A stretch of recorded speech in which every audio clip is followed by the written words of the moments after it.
Telangana cabinet విస్తరణలో కీలక పరిణామాలు చోటు చేసుకుంటున్నాయి.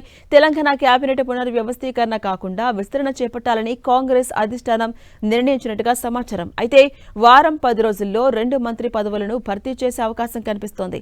జులైలో ఏఐసీసీ తెలంగాణ ఇన్ఛార్జి మీనాక్షి నటరాజన్ పలువురు మంత్రులతో 1-to-1 సమావేశాలు నిర్వహించారు. ఈ నివేదిక ఆధారంగా 2 మంత్రి పదవులను భర్తీ చేసేందుకు హైకమాండ్ గ్రీన్ సిగ్నల్ ఇచ్చినట్టుగా తెలుస్తోంది. 2 పదవుల్లో ఒకటి గిరిజన సామాజిక వర్గానికి, మరొకటి రెడ్డి సామాజిక వర్గానికి ఇవ్వాలని అధిష్టానం సీఎం రేవంత్ రెడ్డికి సూచించినట్టుగా సమాచారం. ఎస్టీ కోటాలో మంత్రి పదవి కోసం రామచంద్ర నాయక్, బాలు నాయక్ పేర్లు వినిపిస్తుంటే మరో మంత్రి పదవి కోసం మల్రెడ్డి రంగారెడ్డి, రామ్మోహన్ రెడ్డి, సుదర్శన్ రెడ్డి ప్రయత్నాలు చేస్తున్నట్టుగా గాంధీభవన్లో గుసగుసలు వినిపిస్తున్నాయి. ఇక కోమటిరెడ్డి రాజగోపాల్ రెడ్డి కూడా మంత్రి పదవిని ఆశిస్తున్న నేతల్లో ఉన్నారు. ఎన్నికలకు ముందే తనకు మంత్రి పదవి హామీ ఇచ్చారని ఆయన చెబుతున్నట్టుగా తెలుస్తోంది. గత కొంతకాలంగా కేబినెట్ ప్రక్షాళన మార్పులపై ఊహాగానాలు ఉన్నప్పటికీ కర్ణాటకలో మారిన రాజకీయ పరిణామాల దృష్ట్యా ప్రస్తుత పరిస్థితుల్లో మొత్తం కేబినెట్ను మార్చడం కంటే ఖాళీగా ఉన్న 2 స్థానాలను భర్తీ చేయడమే మంచిదని అధిష్టానం భావిస్తోంది. ఇక ఆ దిశగా అధిష్టానం ముఖ్యులు ఇప్పటికే సీఎం రేవంత్ రెడ్డితో ఈ అంశంపై చర్చించినట్టుగా సమాచారం. వారం నుంచి 10 రోజుల్లోగా ఈ 2 మంత్రి పదవులను భర్తీ చేసే అవకాశం ఉన్నట్టుగా ఏఐసీసీ వర్గాల్లో చర్చ కొనసాగుతోంది. ఇక అప్డేట్స్ మా ప్రతినిధి గోపి అందిస్తారు. గోపి, తెలంగాణ కేబినెట్ విస్తరణలో కీలక పరిణామాలు చోటు చేసుకుంటున్నాయి. తెలంగాణ కేబినెట్ పునర్వ్యవస్థీకరణ కాకుండా విస్తరణ చేపట్టే విధంగా కాంగ్రెస్ ఇప్పటికే హైకమాండ్ గ్రీన్ సిగ్నల్ ఇచ్చినట్టుగా తెలుస్తోంది. అప్డేట్స్ ఏంటి గోపి? రైట్ ఝాన్సీరాణి, ముఖ్యంగా తెలంగాణ క్యాబినెట్ విస్తరణ ఎప్పుడు అంటూ కూడా ఎదురు చూస్తున్న నేపథ్యంలో మరి ఒక వారం 10 రోజుల్లోనే క్యాబినెట్ పునర్వ్యవస్థీకరణ కాకుండా కేవలం విస్తరణతోటి సరిపట్టేందుకు కేంద్ర అధిష్టానం ఇప్పటికే పలు కీలక సూచనలు కూడా చేసినట్టుగా తెలుస్తుంది. దీంట్లో భాగంగానే 2 ఏదైతే ఖాళీగా ఉన్న మంత్రి పదవులను రెండింటినీ కూడా భర్తీ చేసేందుకు అధిష్టానం ఇప్పటికే సీఎం రేవంత్ రెడ్డికి చెప్పడం జరిగింది. అందులో ఒకటి లంబాడా సామాజిక వర్గానికి చెందిన వ్యక్తికి ఇవ్వడంతో పాటు మరొకటి రెడ్డి సామాజిక వర్గానికి ఇవ్వాల్సిందిగా కూడా అధిష్టానం ఇటు సూచించిన పరిస్థితి అయితే కనపడుతుంది. మరి ఈ రెండింటిని భర్తీ చేయడంతో పాటు కొన్ని పోర్ట్ఫోలియోస్ను కూడా మార్చే ఆలోచనలో ఇప్పటికే ఇటు ఏఐసీసీ వర్గాలు అయితే ఇప్పటికే నిర్ణయం తీసుకోవడం జరిగింది. గత జూలై నెలలో జరిగిన 1-to-1 సమావేశాలలో ఏఐసీసీ ఇన్ఛార్జ్ మీనాక్షి నటరాజన్ పలువురు మంత్రులతోటి చర్చించిన సమయంలో కూడా అనేక అంశాలను కూడా ఆమె దృష్టికి రావడం జరిగింది. ఆ రిపోర్ట్ అంతా కూడా ఏఐసీసీ పెద్దలకు ఆమె సమర్పించడం జరిగింది. దాని తర్వాత జరిగిన పరిణామాలు ఇవన్నీ అని కూడా చెప్పుకోవచ్చు. మరోవైపు ఈ తెలంగాణ రాష్ట్ర కేబినెట్ పునర్విభజన ఉంటుందని భావించిన నేపథ్యంలో కర్ణాటకలో జరిగిన రాజకీయ పరిణామాల దృష్ట్యా ప్రస్తుతం ఇటువంటి ప్రయత్నం తెలంగాణలో కూడా జరిగే అవకాశాలు ఉన్న నేపథ్యంలో కేవలం పునర్విభజన కాకుండా 2 మంత్రులతోటి విస్తరణ జరపాలనేదే అధిష్టానం కొంత వ్యూహంగా అయితే మనం భావించవచ్చు. మరి దీంట్లో ఇప్పటికే రెడ్డి సామాజిక వర్గం నుంచి గత కొద్ది రోజులుగా కూడా కోమటిరెడ్డి రాజగోపాల్ రెడ్డి తనకు మంత్రి పదవి ఇస్తానని మాటిచ్చింది అధిష్టానం అంటూ కూడా ఆయన బహిర్గతంగానే చెప్తూ వచ్చారు. మరి ఈ మంత్రివర్గ విస్తరణలో ఆయనకు చోటు దక్కుతుందా లేదా అన్న దానిపైన కూడా ఇంకా ఒక క్లారిటీ రావాల్సి ఉంది.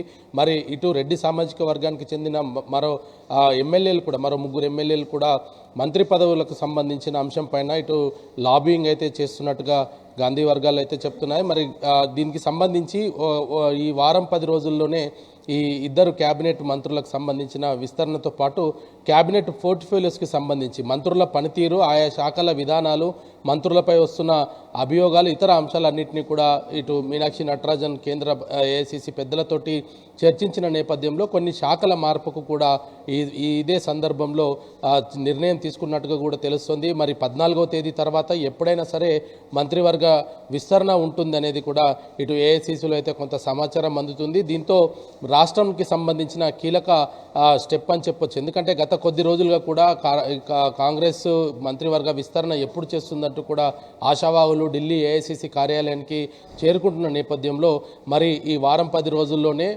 పూర్తిగా మంత్రివర్గ పునర్విభజన జరిపితే కర్ణాటకలో ఎటువంటి పరిస్థితులు నెలకొన్నాయనేది చూసాము.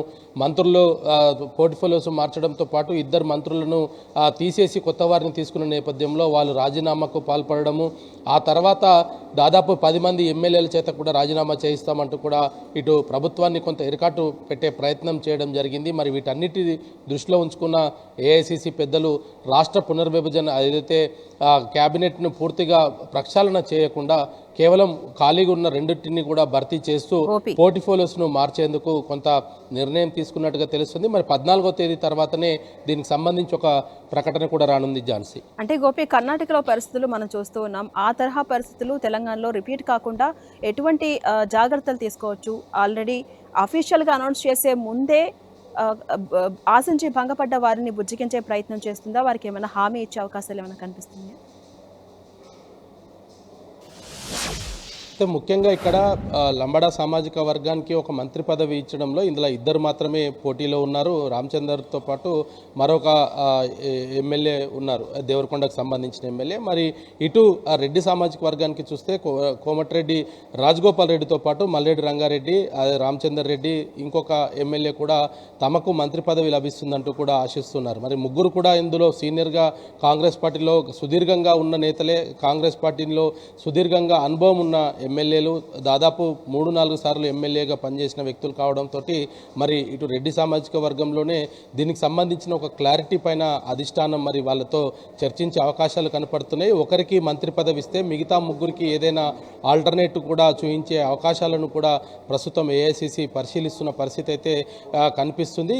ఎక్కడ కూడా రాష్ట్రంలో అసమ్మతి అనేది కూడా చెలరేగకుండా పూర్తి స్థాయిలో ఈ యొక్క క్యాబినెట్ విస్తరణ జరగాలనేది కూడా ఏఐసిసి అయితే భావిస్తుంది. దానికి సంబంధించి కూడా ఇప్పటికే మీనాక్షి నటరాజన్కి కొన్ని కీలక ఆదేశాలు కూడా ఏఐసిసి పెద్దలు ఇచ్చినట్టుగా తెలుస్తుంది. దాంట్లో భాగంగానే ఆమె రాష్ట్ర ప్రభుత్వ పనితీరు, అదేవిధంగా ఆ మంత్రుల శాఖల పనితీరు, ఆ శాఖలపై వస్తున్న విమర్శలు, ఇతర అంశాలన్నింటినీ కూడా ఆమె పూర్తి స్థాయిలో ఒక రిపోర్ట్ కూడా నమోదు చేయడం జరిగింది. దాన్ని ఇప్పటికే ఏఐసిసి పెద్దలకు ఇచ్చినారు.